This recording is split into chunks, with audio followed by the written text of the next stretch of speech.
Chapter 26, Tuesday, 3:15 p.m. Dr. Weeble. Larry and Riley brought Weeble to me the following afternoon. Even though the frisking left him rumpled, Weeble met my eyes with supreme confidence and answered my first question without hesitation. When Dr. Lane saw the MRI scans, he requested help from the major neurological centers and their leaders, of which I am one. Of course, I immediately flew in from... never mind. I flew in immediately. I'm not sure what all the fuss is about. I know you're in witness protection, but that has nothing to do with me. Does it, Deputy Burns? I saw the muscles in Riley's arms tighten as she squeezed her fingers at the junction of his skinny neck and narrow shoulders. Dr. Weeble bit off a gasp.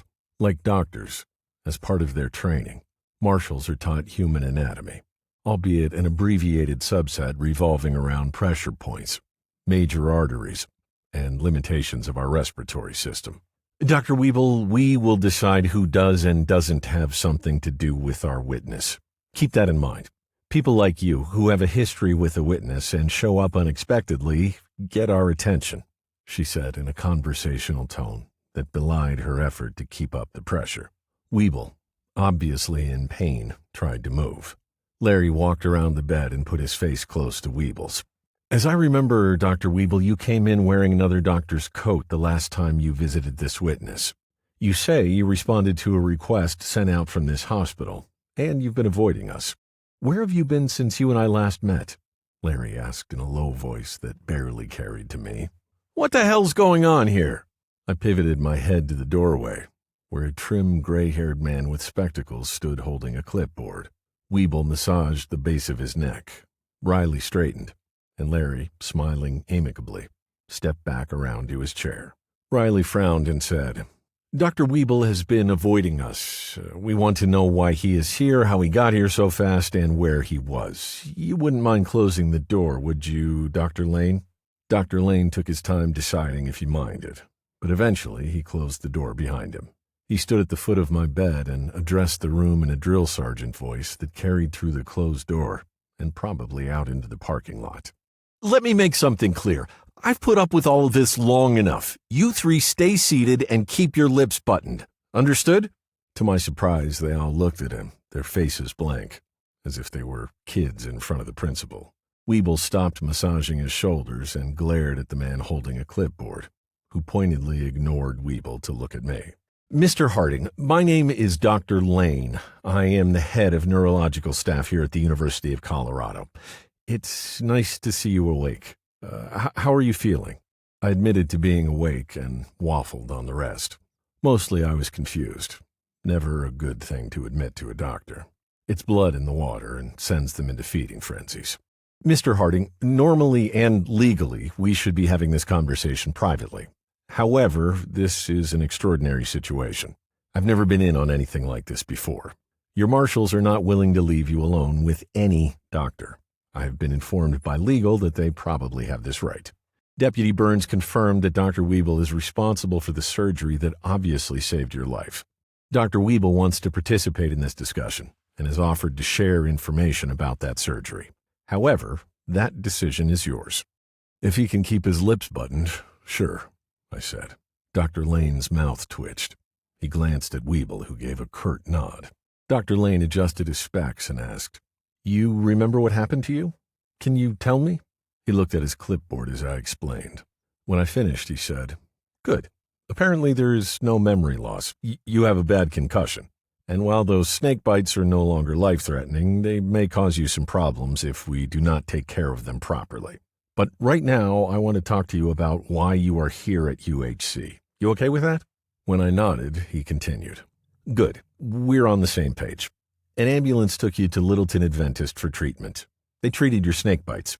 Then they ran an MRI when you did not regain consciousness.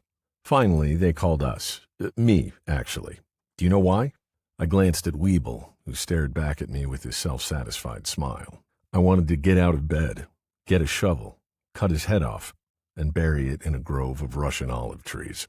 Yeah, I have bullet fragments in my head. Do you get all the head cases? Larry gave a little snort and picked up his magazine. Dr. Lane's mouth twitched again, and he said, No, I get the head cases that require special attention or are unusual. You are here because, 1, there was a delay in you regaining consciousness, and 2, they didn't know what to make of those fragments. There was concern that the fragments shifted, which was why you didn't regain consciousness. But the real reason you are here is that no one could see how those fragments got where they are inside your head. We can see the scar tissue where they obviously entered, but nothing else. The scans are something none of us has ever seen. He paused to glance at Weeble, then back at me. Were you born with them in your head, Mr. Harding? Really? I replied, not hiding my anger at the question. I'm not trying to make light of this. I'm saying that is how it appears. That would be the only explanation if it weren't for the scar tissue on your head. Can you tell me who treated you? Again, just to make sure I have this straight. He did, I said, jerking a thumb at Weeble without looking at him. Do you know what he did? He filled the holes with something. Do you know what with? No fucking clue, I answered, turning my head to look at Weeble. Dr. Lane's voice was hard and flat. Join the club, Mr. Harding. Now, Dr. Weeble, you claim this man is your patient, and you asked to be present when he regained consciousness. You said that you would explain things. Well, sir? Weeble purred. No, that's not what we agreed. I asked for the CT scans. You denied the request, and I flew out here after soliciting advice from my associates. You agreed to show me CT scans with Mr. Harding's permission. Then I agreed to consult, to the degree I am able, given the confidential nature of the procedure. Weeble's eyes bored into mine, challenging me. May I see your medical records, Mr. Harding? I stared back. Sure, no problem. After you answer his questions, asshole. Weeble's nostrils flared in anger, and for a moment, his hands thought he was leaving and gripped the chair arms. His knucklebones shone through the soft skin of the slender fingers. He glared down at his hands as though arguing with them. They relaxed, and he leaned back. He started his explanation with words like endonasal endoscopic, and immediately lost Larry and me. Riley had to be faking it. She didn't have any more idea than we did about what the hell he was talking about.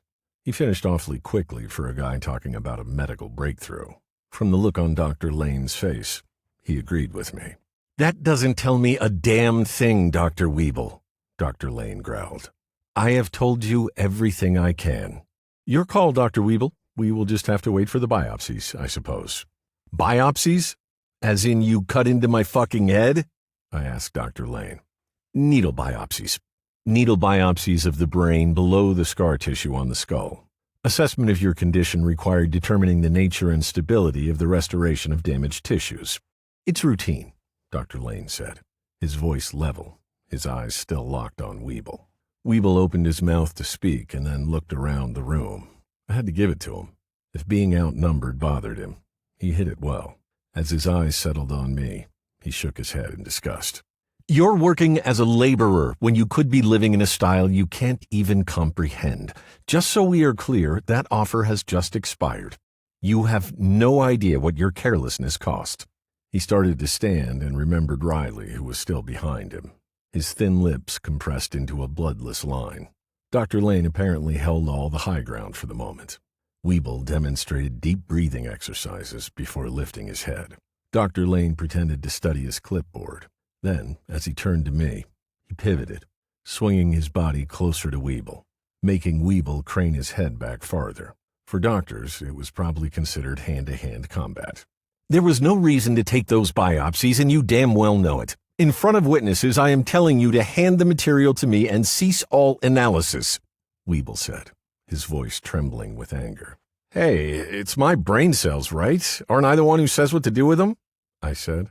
No. The two surgeons replied in unison, without even glancing at me. I looked at Riley and she shrugged. Over the top of his magazine, Larry's eyes also shrugged.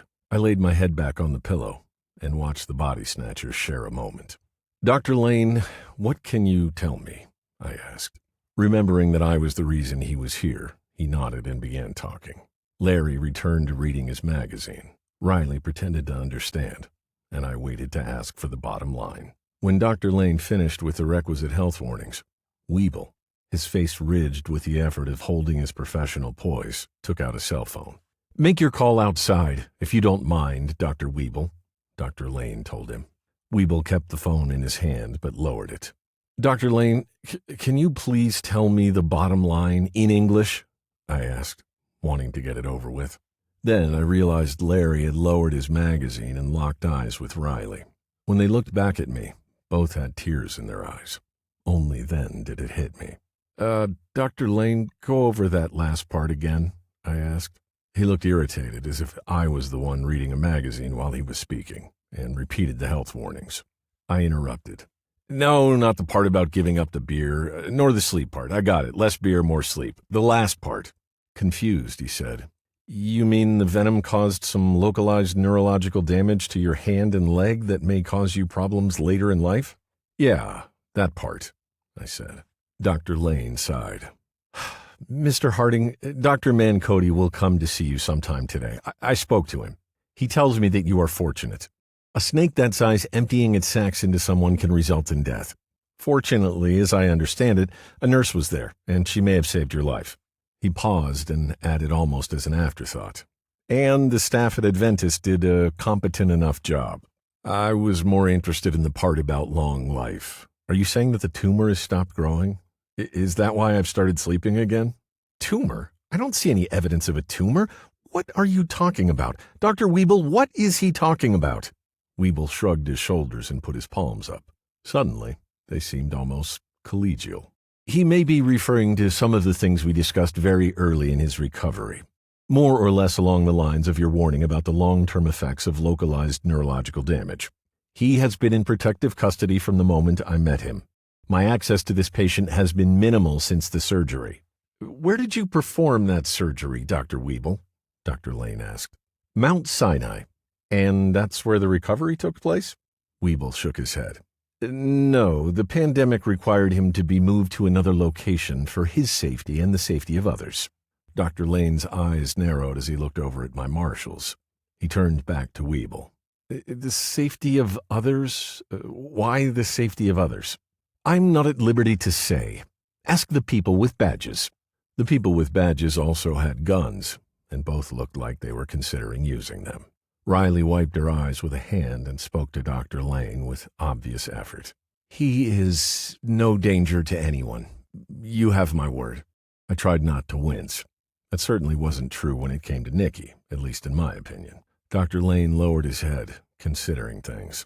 I said, Dr. Lane, it's complicated. I am in WITSEC, which means that I am the one in danger.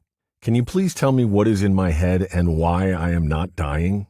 Not dying?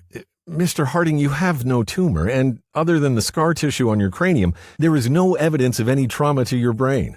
I don't know how long you will live. That depends partly on how often you put your legs and hands in front of rattlesnakes. He waited for me to acknowledge he had a sense of humor. I looked at my friends in the room. Fuck it, Riley said, elbowed the doctor aside and engulfed me in a hug. Larry hugged us both. We were all surprised when we wiped tears from our eyes and noticed that the doctors were still there. They both glared at us as if we were the ones who needed to leave. Dr. Lane visibly pulled himself back to his day job and walked to the side of the bed, pulled out a handful of tissues from a box on the stand and handed them to me. Glancing over at Riley and Larry, he passed the box to them. He didn't offer any to Weeble, whose calm facade was now starting to show cracks. Weeble stared at me as a cat might look at a squirrel that managed to get up the tree just ahead of that last swipe of hooked claws. Dr. Lane waited until I blew my nose and gave me his best sympathetic smile. I smiled back, and his eyes almost slid away before he caught himself. He was a doctor, after all, immune to disfigurations. He managed to return a stern smile. It also depends on your alcohol consumption. While you are here, you will talk to people who can help with that. Please take them seriously. You say you have not been sleeping well? Still trying to get my head around not having an expiration date. All I could do was nod. If by not sleeping well you mean for more than 2 or 3 hours a night, yeah, he hasn't been sleeping well for a long time, Larry offered, tilting his chin up, the look in his eyes daring the doctor to tell him to shut up. Dr. Lane nodded his appreciation and jotted something down on his clipboard. Is that true, Mr. Harding? Is it okay if I call you Mr. Harding? I realize that is not your real name. Sure, that works. You can call me Paul. Riley rolled her eyes and shook her head. Okay, Paul, is it true you only sleep for a few hours a night? For how long? Since you were shot? No. For a long time, I paused, not wanting Weeble to know how much I knew, and said, I was in and out of comas for over a year. I took a breath and added, under Dr. Weeble's care. Dr. Lane looked at Dr. Weeble, and they exchanged a look. Then he looked at me and said, Interesting. Surgeons rarely get involved in the recovery to any great extent. How did you sleep before the, procedure? The usual, 6 to 8 hours, I replied. And when did you stop sleeping? About 2 years ago. What happened? I got some bad news, I said, not looking at Larry. The silence dragged on until Dr. Lane said, I take it that you don't want or can't talk about it. I imagine there are many possibilities with a person in your, dilemma. Dilemma? I seriously doubted his possibilities included a visit by Weeble telling me about Nikki and that I would die, slowly and painfully. Dr. Lane smiled at me professionally. Mr. Harding, excuse me, Paul, have you had any hallucinations? I felt my jaw drop and snapped it shut so hard I thought I broke a tooth. Dr. Lane took it as a yes. Your wife? Oh, fuck. Gabriella. How was I going to explain this to her? Did I have to? What about the plan? Oh, fuck me, the plan. He frowned at my confusion and said, It was one of the only things the marshals disclosed. In my line of work, mental status is important. The tests confirm you are not sleeping and that you are drinking far too much. Mr. Harding, Paul, you have a severe dependency problem. He glanced at his clipboard to let it sink in. Looking up, he resumed. Now, what you have gone through is normal and entirely predictable when something disrupts the grieving process. And unfortunately, shit happens. I'm not going to tell you to get your drinking under control. I'm telling you to stop drinking. I know from your blood work that you don't do drugs. That's good. And I won't tell you to move on with your life. I'll just ask that you try. He walked around the bed and stood in front of Weeble. Dr. Lane stepped back to give him space and nodded to Riley to let Weeble stand. Weeble stood and adjusted his suit. Then Dr. Lane spoke to Weeble in the tone one uses with a friend after an argument. Dr. Weeble, I have heard rumors, actually more than just rumors, about this treatment of yours, and it is extraordinary. There is no doubt about that. I understand that you have another patient with nearly the same injuries to the head as Mr. Harding's. Is that correct? You discussed it at a business meeting that an acquaintance of mine attended. Weeble sheathed his sword and replied, No, that is incorrect. Mr. Harding is the first successful procedure. I have 2 other patients who suffered similar injuries and are now, like Mr. Harding, living normal lives. Of course, neither of these patients has a dependency issue compounded by a criminal past. How many unsuccessful procedures have there been? Dr. Lane asked, his tone respectful. If neurosurgeons had the superhuman powers they think they have, Dr. Lane would have been skewered by lasers shooting from Weeble's eyes as he realized he had been set up, not only before witnesses, but witnesses with badges. Weeble hissed. Even if that was an appropriate question, which it definitely is not, this is not the time, place, or audience. My work, unlike yours, is not about surgical procedures that may extend life. Your patients weigh that extended time against what they have left. Mr. Harding and my other patients did not have years, months, or even days. They had hours, and in some cases, minutes. With a hint of the drill sergeant returning to his voice, Dr. Lane replied, You are correct, Dr. Weeble. My apology. This is not the venue to ask how you find your patients in their final minutes, but trust me, there is a venue for such discussions. Mr. Harding's case is singular in that he is the first patient ever to be seen by another colleague outside of your team, which was why I assumed you might be more forthcoming. Forget the rest of your research. This man was your patient. Are you telling me you refuse to explain what you did to him? Weeble's eyes darted around the room, letting his contempt show. My work speaks for itself. I will decide who uses and doesn't use my protocols. Perhaps Mr. Harding will accept that you took biopsies of his brain without cause, or maybe he can make his life meaningful by drinking himself to death or having another accident. Or whoever is looking for him will find him and be kind enough not to shoot him in the head. But only that will provide the information you are after. That said, count on hearing from our attorneys." He stepped forward, making Dr. Lane step back and bringing Larry to his feet. Weeble looked down at me. "Trust me, Paul. My investors and I want you to have a long life. We don't need you now. As it turns out, we never really did. That does not mean we can't learn from you. Here is my card. We are willing to pay handsomely for what is no more than an organ donor agreement. People do it every day to help one or two other people. In your case, you could potentially help generations." He paused and then surprised everyone in the room by smiling at me before saying, "You know what? That offer for a better life, say on a beach somewhere, still stands. You can play golf on the course rather than mow it. Maybe some reconstructive surgery, by the best." I knew I would remember the satisfaction in those cold, dark eyes, even if I lived to be 100. I swallowed and tried to keep my voice even. "Who knows, Dr. Weeble? Maybe we will run into each other again someday. I know a thing or two about keeping an eye on people." Larry beat Weeble to the doorway and made him squeeze past. Dr. Lane abruptly sat down on the edge of the bed with a long sigh, jumping back up when I groaned. Flustered, he smoothed the bedsheet and said, "Damn, I'm sorry, it's just that he freaks me out, and it's not just me. He creeped out that friend of mine. There's no doubt about his genius, and what he has done is unbelievable, but there is a reason he does all of his research offshore. Rumor is someplace in Western Africa. Dale, I think you are fortunate to have avoided him so far. I don't even want to think about it." He glanced at Larry and Riley to ensure they had caught it all, before sliding back into doctor mode and telling me I was staying at the hospital for a few more days. I still had a severe concussion to monitor, and they would continue to treat the snake bites. When I agreed to stay put, he excused himself, went to the door, and checked the hallway before stepping out. Larry and Riley came over to the bed and looked down on me.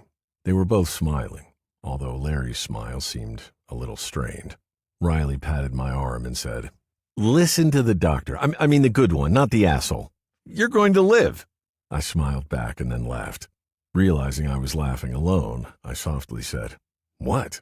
Riley said, "Maybe you want to reconsider some of your choices, like Nicky?" Larry added, "Or Horn. With a little cooperation, we can keep him from finding you." "Oh, that," I said. Still feeling a little fuzzy, I almost asked which Tom Horn.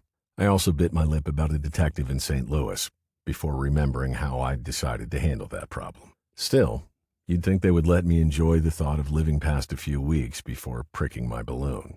Riley shook her head and then scared the hell out of me by leaning forward and kissing my forehead gently. "I'm sorry, asshole. You didn't deserve that. Since you're going to stick around, I might as well start flipping burgers," she said softly, with a smile that told me she was only half kidding. Avoiding looking down the bed at my covers and bringing attention to the balloon they had not popped, I met Riley's eyes. There were damn few people in the world who wouldn't have asked me, "Aren't you glad I saved your life?" You tell someone like that the truth. Before I could go down that path, Riley touched my shoulder. "Paul, there is one more thing. Some people have been waiting to see you since you got here, especially a little girl. Look, you've had a huge day. Why don't I bring them over tomorrow?